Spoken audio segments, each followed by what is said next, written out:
Hey everybody, it's Pastor John with your Midweek Moment for this week. And as you're probably all aware by now, Stewardship Sunday is this Sunday. So I wanted to start off this week once again by just reminding everybody about the special stewardship potluck that will follow the service this Sunday.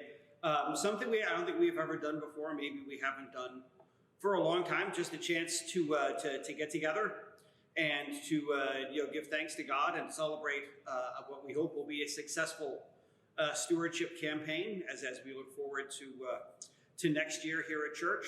And as I mentioned before, it's going to be sort of a soup and bread and salad-y sort of thing, a simple sort of buffet. And I think we've got the soup's pretty well covered. I know I'm making chili, somebody's making butternut squash. There was somebody who said they were making maybe a chicken noodly thing. So we should be good with soup, but what we're looking for is maybe you could bring some bread, a nice crusty loaf of sourdough bread or something like that for us to share. Or, I don't know, some rolls or some biscuits or something like that, or perhaps bring a dessert. But whatever you bring, or even if you don't bring anything, please plan on joining us for that stewardship brunch following the service next Sunday. Oh, and one thing about that, and I should. This is also going to be happening during the service that Sunday. We're going to have a photographer come in to take some pictures for the new website, which we hope we will be able to debut at the first of the year in another month or so. But my sister and brother-in-law who are doing the website are looking for some sort of candid pictures of church people enjoying themselves.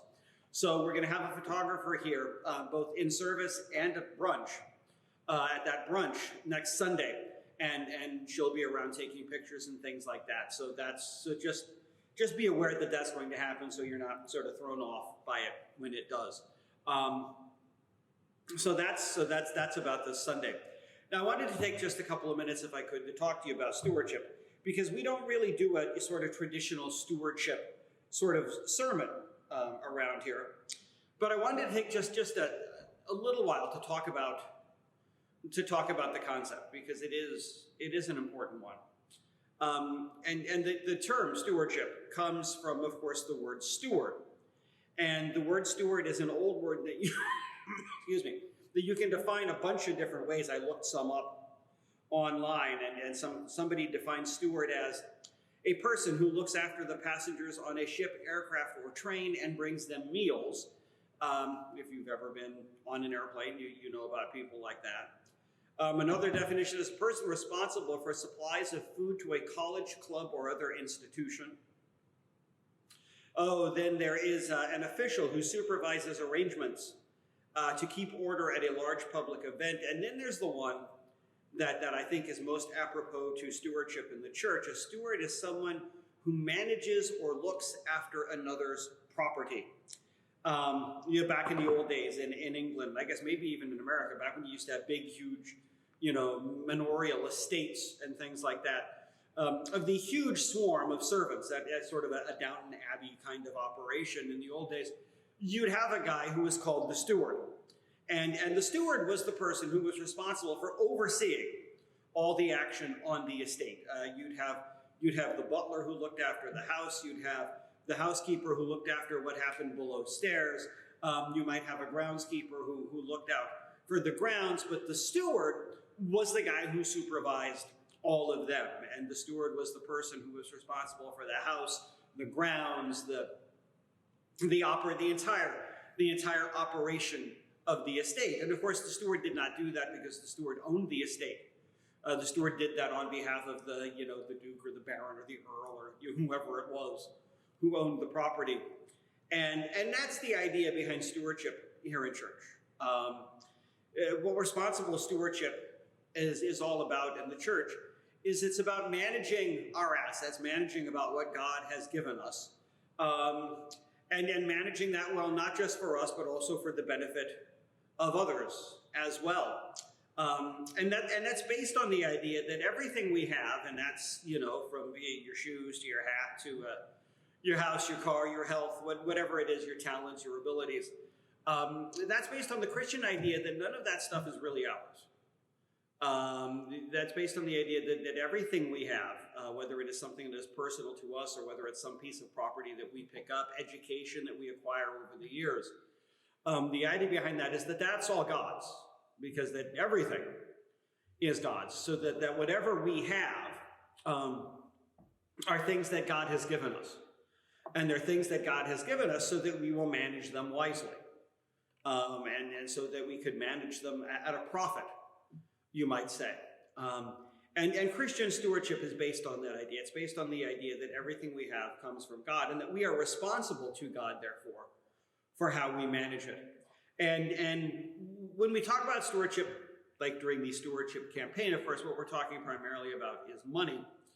But I like to think that there are really three phases of stewardship. One is, of course, what you do with your treasure, what you do with the finances that God has given you. But there's also the question of what you do with your time and what you do with your talent, because those are also things that God has given you. We all have talents. We all have certain abilities. We've got particular interests. We've got skills that we've developed over the years. And from time to time, you may have the opportunity to put those talents to service, either directly for the church or through the church for somebody else. So that's part of stewardship. How do you manage your talents and your abilities and skills, the things that God has given you? And the other one, and this quite frankly, for most of us, may be the toughest thing to be a good steward of, and that's our time. Because along with our treasure and our talents, our time is something that comes from God as well. And it is so tough to manage because it just doesn't seem like there's ever enough of it. You've got talent enough to earn your living and some left over to do things you enjoy. You may have enough money to pay your bills and also to help out, with the church or maybe some other community organizations. But time seems to be the toughest thing to manage because there are just so many, in the world we live in today, there are just so many different ways to waste it. There are so many different things that you can squander your time on.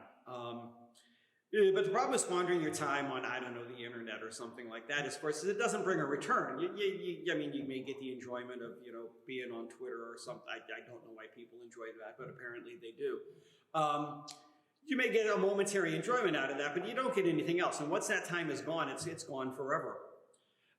So as we get ready for Stewardship Sunday, let me encourage you to think prayerfully about how you are a steward of all three of those things. Yes, I want you to think about how you are a steward of your treasure, how you're a steward of the financial resources God has given you. And of course, I also want you to prayerfully consider giving a little bit of that to the church. But let me also encourage you to think about how you're a steward of your talents and your time. What do you do with the abilities that God has given to you?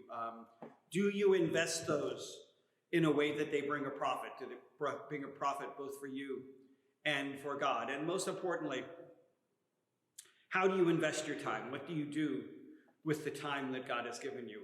How good a steward of your time have you been in the past year? And maybe, think about how you might be a better steward of your time next year. So that's it. It's treasure, time, and talent. There's stewardship in a nutshell. And I guess that's it for me. And I'll see you at the Stewardship Brunch this Sunday. Thanks.